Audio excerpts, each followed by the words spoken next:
Welcome to The Leading Voice, brought to you by Vector and Voice.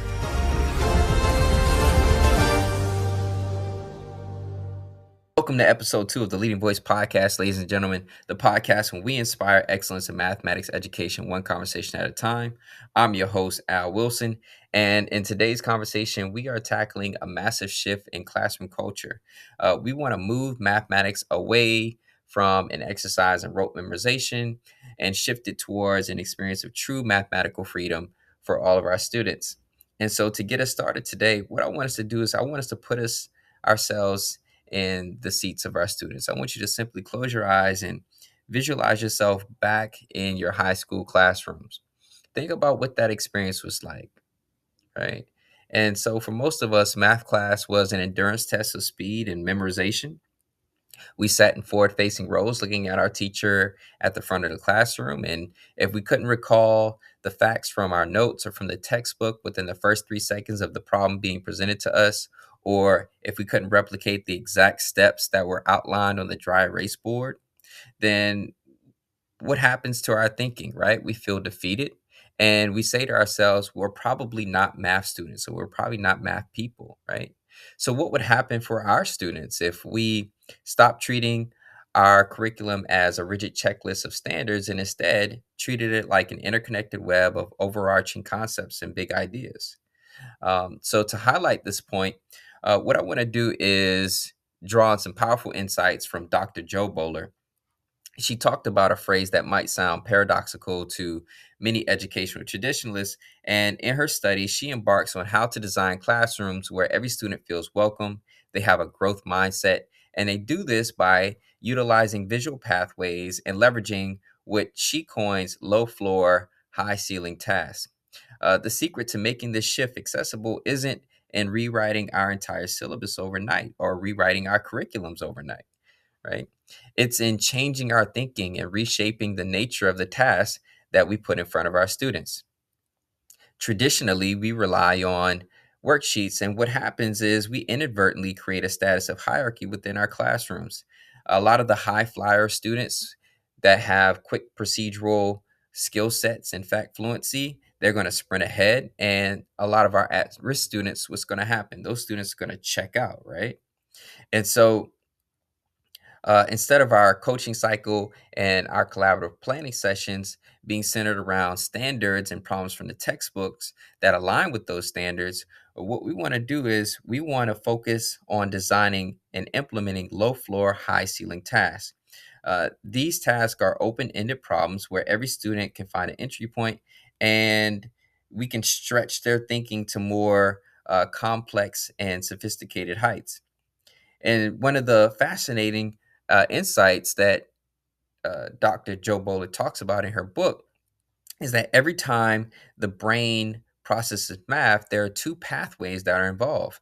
And our brains want to actively see the patterns, those relationships, utilize that spatial reasoning.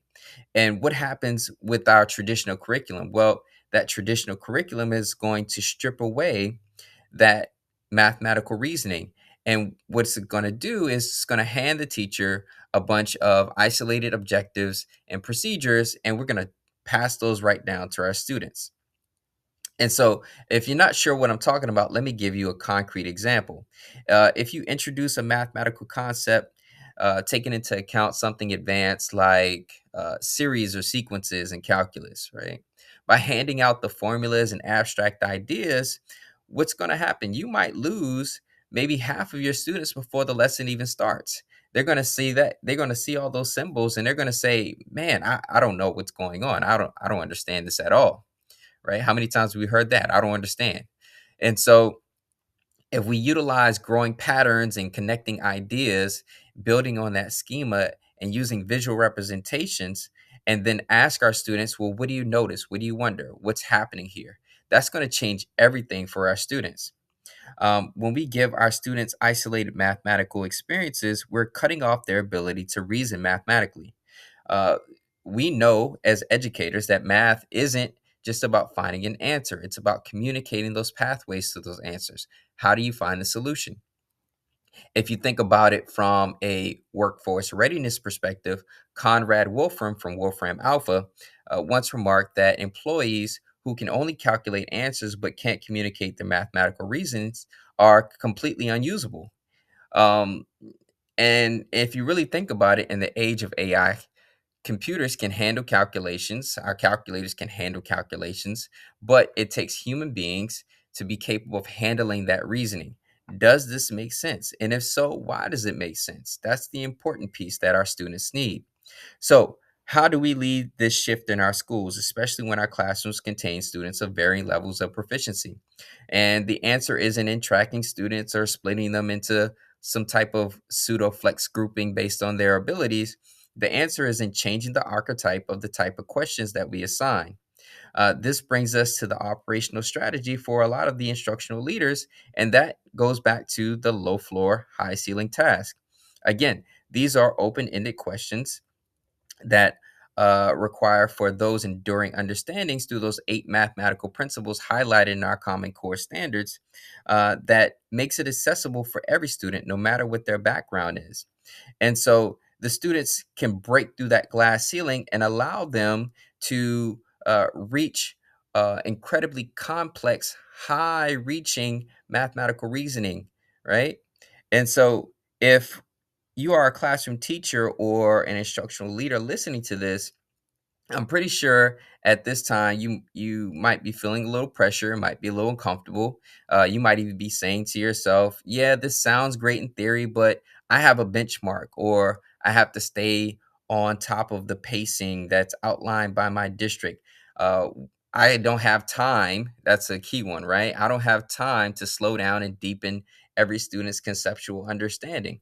And so here is my challenge to you: if you take a look at your textbook, instead of saying, "Hey, I'm going to assign 20 of the same type of problems because the students need practice," take a second and just pick 3 to 5 of your strongest questions, right? Strip away all those mnemonic devices and all those little shortcuts. Allow the students to explore with these types of problems. Ask them to model, ask them to sketch their thinking, ask them to work collaboratively and justify their thinking, right? Because as mathematicians, we don't just prove things, we think about things logically, we share our communication, right? And so if we open up the floor for multiple representations and don't just build automaticity, we can foster true mathematical proficiency for our students. And so I'm going to end on that note. Thank you for tuning in to The Leading Voice. Let's keep pushing the boundaries of what our classrooms look like. And until next time, be sure to like, comment, and subscribe. And everyone, y'all keep listening, keep leading, and keep making space for every learner's voice. And don't forget, if you would like more frameworks, coaching protocols, or tools in order to drive mathematical proficiency with your students, please be sure to visit us at vectorandvoicellc.com.